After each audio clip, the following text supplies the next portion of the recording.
Non, c'est direct. Encore. Moi, je ne suis pas député. Ici, c'est pour la population. C'est notre place reconnue par la Constitution. Ne me crée pas de problème. Vous élatez.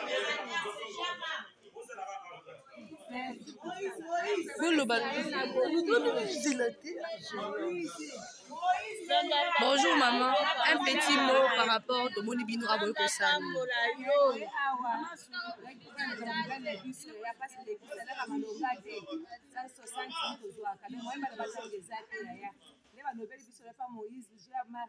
Zamba pambole vraiment pambola e bana biso pe batanga amona pe bato ya funa pe osila na bana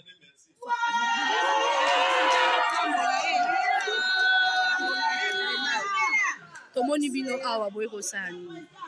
Merci papa. Pour soutenir proposition. Merci papa Moïse. Ndenge les pour na salaire ya mibali na biso. Biso pe toye ko soutenir l'idée na ye. Parce que tous na posa pe ba augmenter salaire ya mibali na biso. Tous na posa pe bana na biso batanga. Ba kota ba université batanga. Ne bana ba député bazotanga. Yango na toye ko soutenir ye parce que tolandaki ye na télévision. Mutu moko ko rompre biso azate. Tolandaki ye na télévision yango tolandi tiawa. Pour toya ko soutenir idée wana pour biso pe tous na posa to vivre le rôle là-bas. Yango wa.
Là, nous sommes en direct. Il y a bureau, il y a assemblée. Bonjour, Mathieu. Bonjour, madame journaliste. Tomboni, le premier vice-président de l'Assemblée nationale, a aussi Koyambabasi à Soda, par rapport il y a budget finance 2022. Nini, pour nous vraiment au Kanyini. Ezali esengo ya peuple mobile. Omoni basi ya soda wana, bazo représenter couche munene ya population. Basoda na biso nyonso liloba Jean-Marc Kabunda sali alobeli na kati ya Assemblée nationale pour na kolisa bandeko député. To sala sacrifice biso ba député, ba ministre, ba président, biso nyonso to sala sacrifice pour la police na armée. Va se retrouver, va jouer makasi ya kosala musala toza mboka ya bitumba. Moto nyonso asala sacrifice à 50%. Parce que omoni mboka na biso bato balingi lisuku kota armée te parce que armée ezali lokola secteur eza négligé. Pendant que mboka nyonso ya monde secteur munene ya liboso ezalaka sécurité. Parce que soki sécurité eza mboka te, souveraineté ezali te. Bato bazo batela mboka, bato bazo batela bato na biloko na bango esengeli bazala na condition ya bien. Tala militaire na biso azolia. Moins par rapport ya ba miyibi o bazo yiba mbongo ya leta. Nde Jean-Marc Kabunda lobi apeti sete budget na biso esengeli to appuyer secteur munene. Omoni lelo soki développement linge ya esengeli bitumesi na mboka. Aucun investisseur akoya na mboka na biso te soki kimi ezali te. Nde yango omoni peuple congolais mobimba amoni ke tobanda koboya IDPS sans pouvoir pamba zoka nde salut ya peuple congolais eza na kati ya bakonzi ya IDPS. Jean-Marc Kabunda amemi peuple congolais mobimba de façon que bata la situation ya ba militaire basa la situation ya ba policier peuple congolais sepela. Pourquoi pas eza électorat à chef de l'état basi ya basoda bana basoda ya ba policier basa électorat à chef de l'état. Maintenant tokotika bango te bazala kokemba toza besoin na Congo ya sika tala ndenge to mwa mboko eza pembe na biso ndenge tosakana na peuple congolais tokondima te armée na biso ezala faible tolingi armée na biso ezala makasi sécurité na biso ezala makasi po tobatela minere oyo nzambe apesi biso nde yango omoni Jean-Marc Kabunda apporter donc espoir ya tout un peuple nde yango tozoloba peuple congolais omoni sikoyo bato babanda kolobela bino alobaka lisusu ke mpona congrès aboya congrès bato omona ye lokola azosala populisme te biso IDPS tozo défendre intérêt général olia kodéfendre intérêt ya moto moko biso todéfendre intérêt général nde yango omoni budget dans 6 mois totravaille na gouvernement Tshisekedi dans 6 mois lelo budget eza 10 milliards bato basali 32 ans budget ya million. Mais Ada Fouji, toi, tu as 5 milliards, Mathieu. Est-ce que Bolanda qui budget est réqualificatif? Pour le moment, Basala qui m'a na budget à combien? Les 5 milliards, à sali 4 ans. Mais le gouvernement, il sali 6 mois.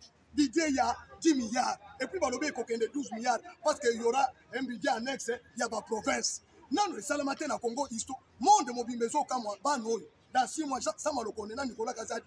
balingi basala nini na Congo tozalaki na biloko tozalaki na mbongo na kati ya mboka mais bagestionnaire nde bazalaki mabe kotiatia bapoche koyibayiba koteka bakonte na poto lelo oyo chef de l'état alobi non c'est l'intérêt des peuples d'abord les peuples d'abord peuple asepela peuple alia peuple donc à se sentir à l'aise lokola za mboka na bakoki koloba te mboka na biso eza na biloko ebele pendant que bato bazala kati ya mboka bazala kati ya kosofrir chef de l'état azwi décision ke esengeli Congo a récupéré bisika na ye nyonso soki si le plan ya sport omoni ministre na biso ya sport Serge Konde ndenge asali exploit lelo tokomi na penalty po tokota na coupe du monde nano esalema te na kati ya Congo kaka 6 mois na 6 mois atala lelo tozwi république ya pétrole nano kota na budget na biso te ya Didier Boudimou ministre excellence Didier Boudimou tala jusqu'au gratuité de l'enseignement UNESCO partenaire munene ya RDC aboyaki ko souscrire le sous ko cotiser maintenant avec politique ya Tony Mwab akena na France ko kota réunion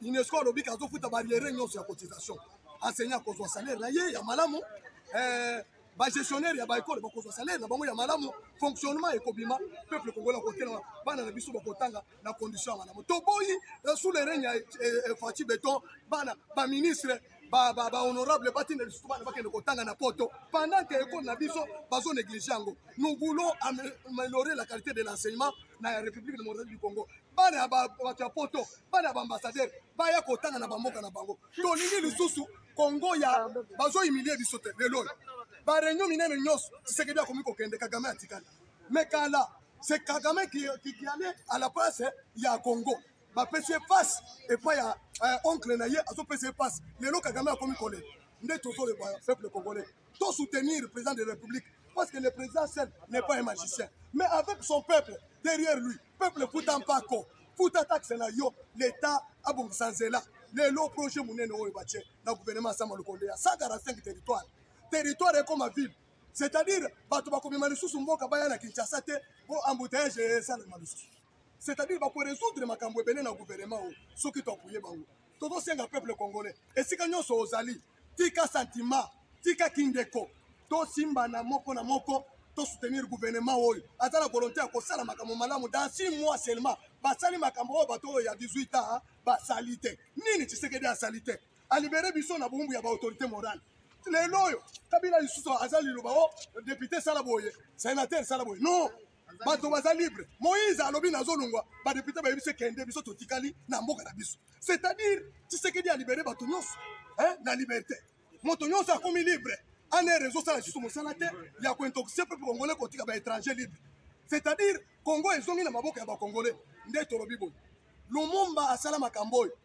bakongolais batika na distraction baboma Lumumba Laurent Désiré Kabila asala makambo oyo bakongolais batika na distraction baboma Laurent Désiré Kabila maintenant mwana oyo tozwi ya Etienne Tshisekedi oyo totika ye te parce que na ambition aza nango minere oyo toza nango lelo oyo toza na forêt équatoriale depuis Zamba kele biloko nani ayebaki ke forêt équatoriale ekomatisa Congo au sommet du monde balobaka Congo aza solution du monde esengeli mwana mama Martha aya akende kuna ke na réunion ya G20 nazokota comme un simple citoyen te kotianga niveau ndenge moko na bino boki koloba ke boza ba grande puissance les pays les plus industrialisés du monde tant que vous n'avez pas de minerais tant que vous n'avez pas la maîtrise du réchauffement climatique ce qui est terminé par PC micro alobi que tienne la solution bon mon ndenge président américain ayambi ye lokola moninga na ye c'est-à-dire Congo et mati likolo esika na ye Congo oyo babana kofinga ba pays mususu babana ko bata Congo ezanini maintenant bokomona drapeau na biso ko flotter na Qatar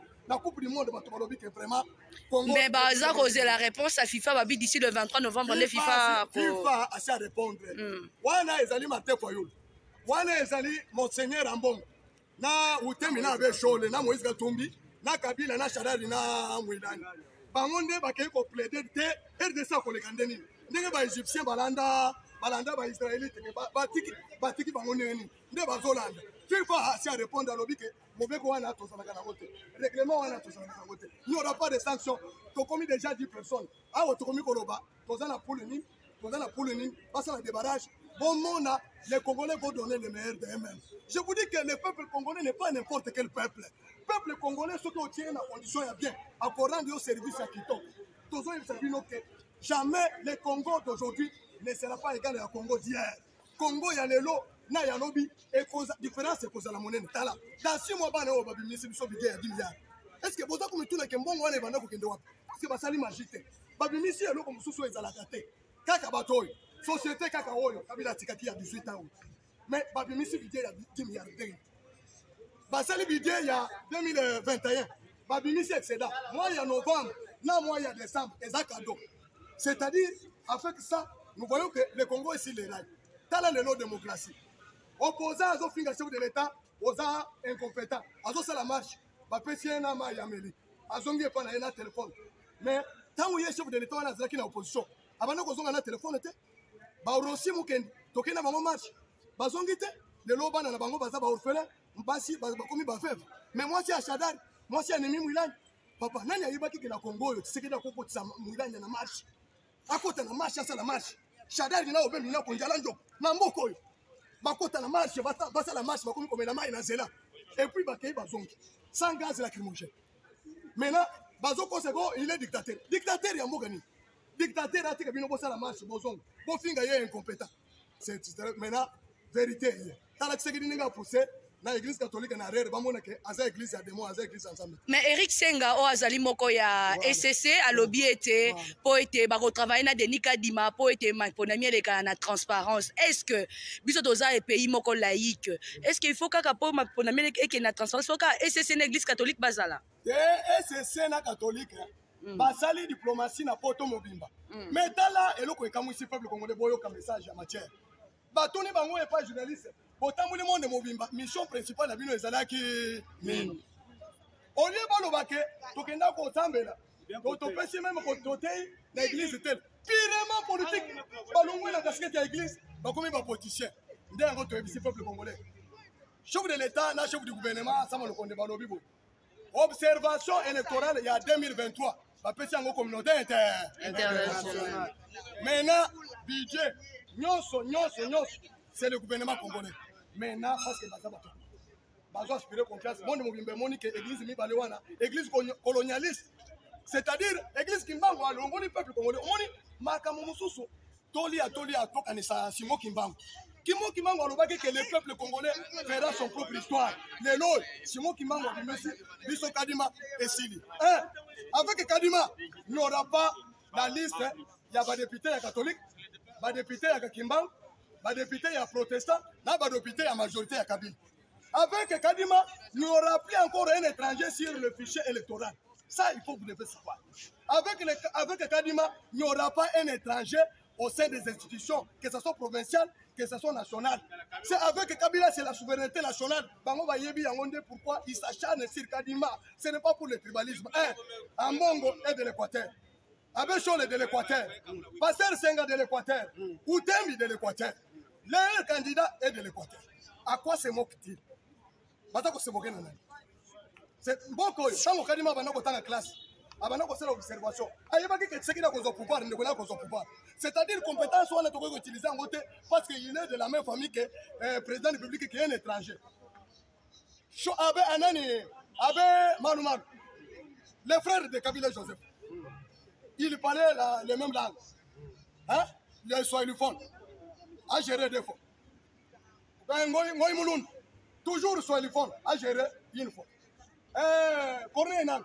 Toujours Swahiliphone. C'est-à-dire ces pays, en tout cas, l'histoire. Député Otuna, lobby parlement de Boy quand il parlait du peuple. Député Otuna, parlement de Boy quand il parlait du peuple. Oui, mais ni t'étais parlement de Boy député on a l'ingé tellement haute. Ma bonne l'ingé mais ma étranger non. Tant moi étranger non soit babelé bazar. C'est pour vous dire, nous avons libéré tous les peuples congolais. Que vous ne voulez ou pas les gens de la rue. Les bateaux étaient pour libérer le peuple congolais. Bon dit maté. Les loyaux. Nani alingé dans radio. Matière. Oui. Les lots ont renversé la majorité. Tu as pouvoir 32 députés. Les lots ont 350 députés. Matière. Comment on renverse Laurence de Kabila. Mais pouvoir. Ça un bien de ça. Tokoti malem. Les lots au peuple congolais libéré. Nani a goûté changement au autosuite. Nani a goûté les lois, Tamoma Mazaoki. Robert Azarias Robert, ministère Mouneni a décentralisé la souveraineté, pas petit un étranger. Chico, matière. Toko comment ça a posé question à Soukate. Matière. Toko mina soko chité. Depuis tomona ki Moïse Katumbi ayaki ana Kinshasa azongi Lubumbashi ti siko matière. Tozo bati azala kata union sacrée to azali manda union sacrée matière. Moïse Katumbi yemoko azani mai ya chaud. Ni mai ya froid. Akomi katikati. Alobaki asali mbangisa. Ayibi muto azo bangisa teke ligne rouge. Mais ba député bazaopi. Muto azo yibi sa ba député que ceux qui boche ligne rouge. Un citoyen, l'hémicycle ici, les représentants du peuple congolais. C'est la représentation nationale du peuple congolais. Un étranger juif a quelqu'un déposé fleur. Et pas la bango. To betien dad. To s'immiscer touche la force de réparation. To tindie. Fatia akei na Israël. Akei kwa bisa bato Israël so montu la Bible. Moïse bazo benga yaka ucha fleur. Ebite ka bazo bisa yendeni.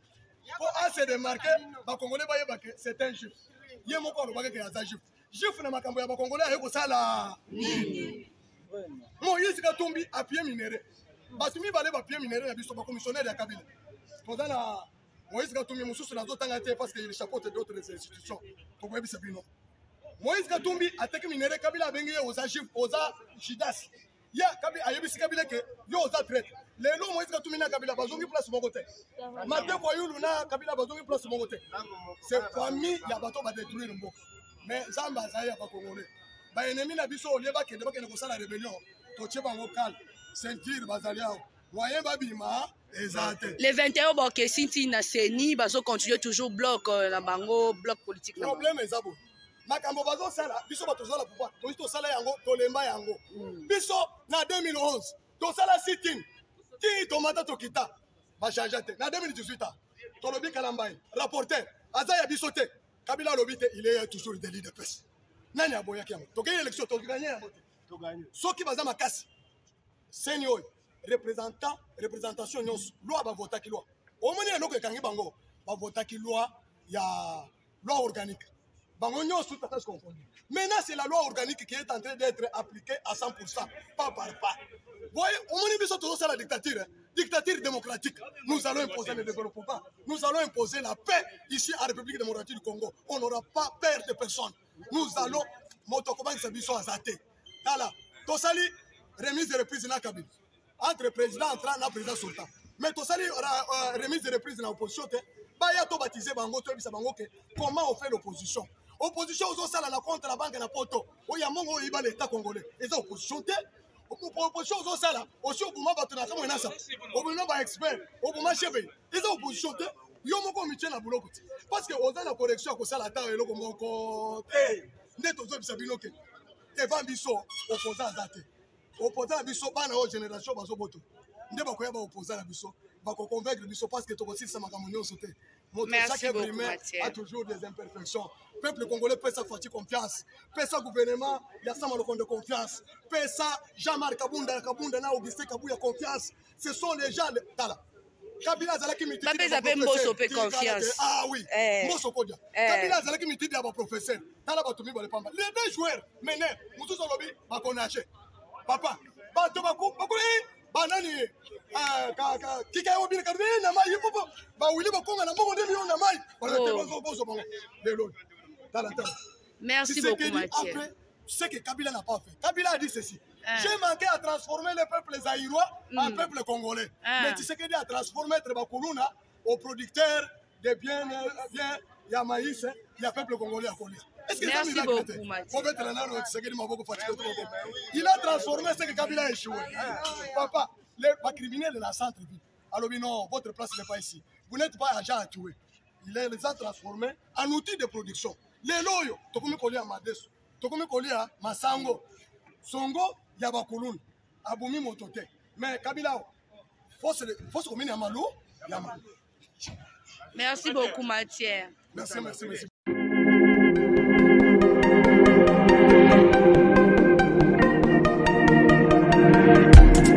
Après 25 ans d'expérience, eh oui, de 1995 jusqu'à ce jour, Elton Store, l'unique shop congolais de Londres, la Grande-Bretagne, où il a Londres, les alicos à la fierté à la communauté Nabiso, et surtout, il y a un homme d'affaires congolais sérieux dans la diaspora. Oh yes. C'est créé Elton Store et Sali Kakamoko, le sérieux, à quel na service qui toko na ba client na ye. Avec ma produit na ye, où il y a première classe, il y a qualité supérieure. Oh, il y a ma bombe à Elton Store. Oh yes, mon client bimbe yeba. Ma maman à Londres va confirmer. Elton Store, c'est le berceau des produits cosmétiques. Yasolon, produits originaux. Et yes, les alipes perso et produits alimentaires, naturels et organiques. Au travers de nos produits cosmétiques, Eden Store détient le secret. Secret Yasolon, où il y a posé à maman moi c'est qui toko. Posé à moi sur Benza Basali Kolula, posé à moi sur Mobala Kotala et Alembate. Posé sur Kotamboli, Masangasima. Eh oui.